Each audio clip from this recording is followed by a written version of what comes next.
Hafsa binti Ömer ibn Xattab radiyallahu anha.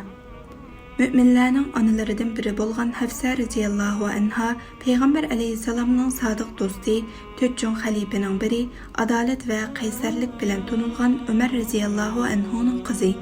Resulullah'tan en köp hadis rivayet kılgıçılardan biri bolgan Abdullah ibn Xattab radiyallahu anhu'nun qarindişi. Anasının ismi Zeynep binti Ma'zun. U dastlabda tunji musulmonlarning qatoridan bo'lgan Abdullah ibn Huzafaning qarindishi Hunays ibn Huzafaga yotliq qilingan edi. Madinaga qilingan hijrat boshlanishi bilan ikkisi birlikda Madinaga hijrat qildi. Hunays radhiyallohu anhu Badr g'azotida qattiq yaralanib, Madinaga qaytib kelibla vafot topganligi uchun Hafsa radhiyallohu anha tul qoldi. Bu chaqda u 20 yoshda edi. Ömer raziyallahu anhu qızının yalğız qalğanlıqıdan ko'ngli yerim bo'latdi va uning qaytadan turmushliq bo'lishini to'liq umid qilatdi.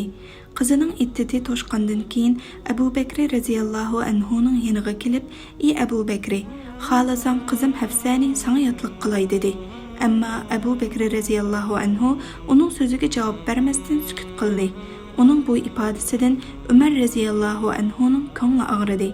Onundan keyin Osman raziyallahu anhu'nun qishig'i bardi va qizini uning yotliq qilishni e'tiborligini aytdi. Bu vaqtda Osman raziyallahu anhu'nun nikohidagi Payg'ambar alayhisalomning qizi Ruqiya raziyallahu anha yangi vafot bo'lgan edi. Osman raziyallahu anhu hozircha to'y qilish niyatining yo'qligini aytib, chiroyli charat qildi. Do'stlaridan ko'ngli og'rigan Umar raziyallahu anhu bu bearomchiligini Rasulullohga shikoyat qildi. Peygamber aleyhisselam onun sözlerini anlagandan keyin Hafsani Osman'dan yaxshiroq biri nikohiga oladi. Osman mu Hafsadan yaxshi biri bilan nikohlanadi deb Hafsa raziyallahu anha bilan o'zining nikohlanishni xohlaydiganligini bildirdi. Buning bilan har ikki taraf rozi bo'lishdi. Hafsa raziyallahu anha mu'minlarning onasi bo'lish sharafiga, Umar raziyallahu anhu mu Peygamber aleyhisselamga qiyin ota bo'lish sharafiga erishdi.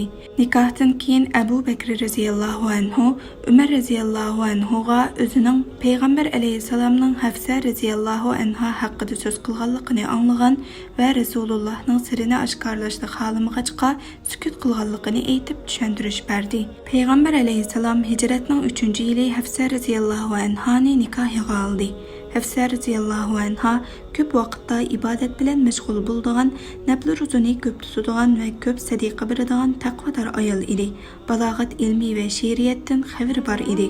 Payg'ambarimizdan va dadasi Umar raziyallahu anhudan jam'i 60 hadis rivoyat qildi.